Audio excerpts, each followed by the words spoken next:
I can certainly appreciate you guys out there who are running very high quality infrared lights on your helmet setups, and I also understand that each light option on the market provides its own unique specs and specialized use cases that have a lot of thought and real world experience put into them, mounting a specific light angled upwards on the helmet in order to create diffused light for when working in a room, etc.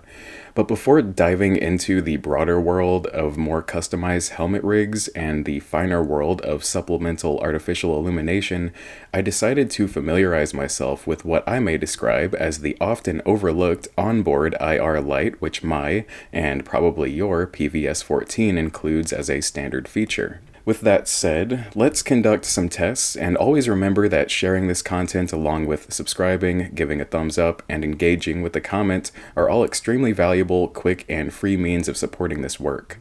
Also, you may contribute financially at paypal.me/don'tdodaylight. First of all, let's perform a comparison experiment here.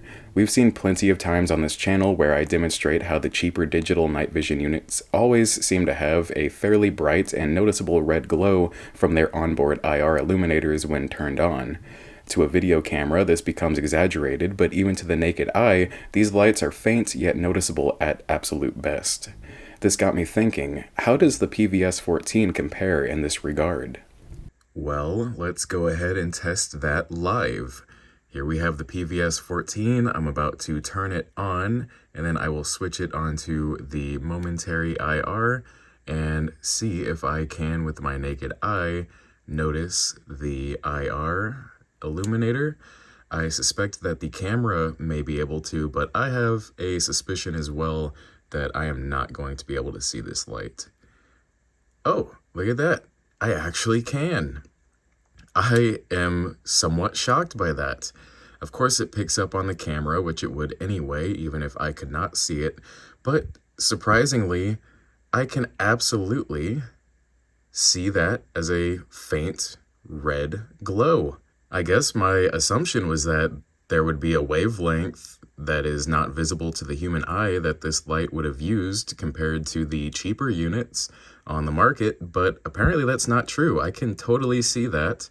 Though it is very dim to the eye, it is totally visible, and if you were looking directly at somebody who happened to be paying attention, they could totally see this. Wow.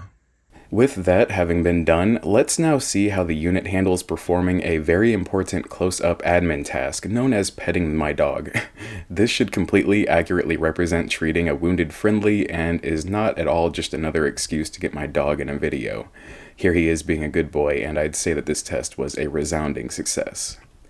Now, let's see a quick and basic demonstration of how the IR light performs inside of a dark room, paying close attention to any hotspots as well as the overall flood and intensity of the beam in such close quarters. Here are the results of that, and next up we will take it outside to see how well the unit performs during basic land navigation through a moderately wooded area. These PVS-14s are so nice to work with, it's almost hard to find places that are dark enough to require IR, but here we can still see the results and how the light performs in these conditions. Let's go ahead and remove some of the guesswork now and see how the light performs at measured distances using a cardboard silhouette target.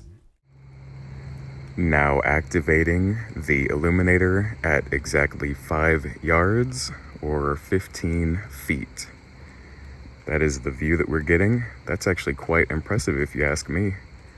Looking at the silhouette, very clean image, great focus, and back compared to without the IR, quite the difference actually. Let's move back a little bit further. Now having doubled our distance back to 10 yards or 30 feet, engaging with the illuminator. Wow. Very nice. Very clear image of the cardboard silhouette. Here we are 20 yards away or 60 feet. That is an impressive difference if you ask me. Wow. It goes from quite dark to very well lit actually. That is fantastic. Covers the entire field of view all the way out to the cardboard target. Now we've moved all the way back to around 90 feet or 30 yards away, and we are going to test out. There is what the illuminator looks like. So it can very reasonably reach 30 yards and completely light up a cardboard target under virtually no moon, as well as storming, kind of heavy cloud coverage. It's actually actively still drizzling slightly. And I'll tell you what, I may have seemed a little bit unimpressed by the fact that I could visually see with my naked eye the red illuminator glow, but let me say this, there's a huge difference here in obviously how the PVS-14 hardly needs any light compared to the digital units, which need quite a lot.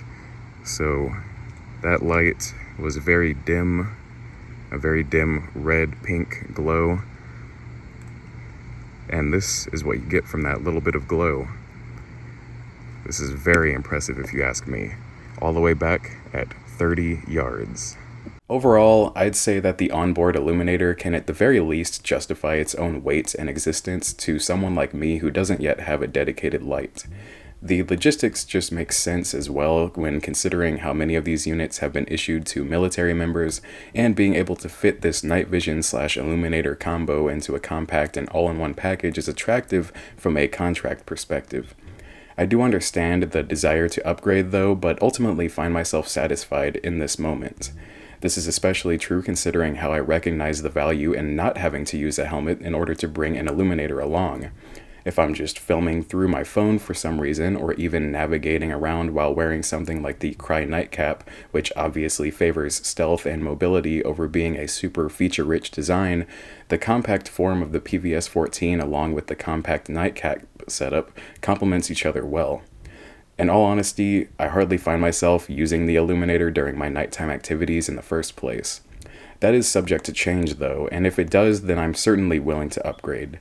Speaking of, I'd appreciate any suggestions being left in the comments section relative to your experience with built-in illuminators as well as aftermarket lights, especially if you have a different night vision housing which may be configured unlike a standard PVS-14.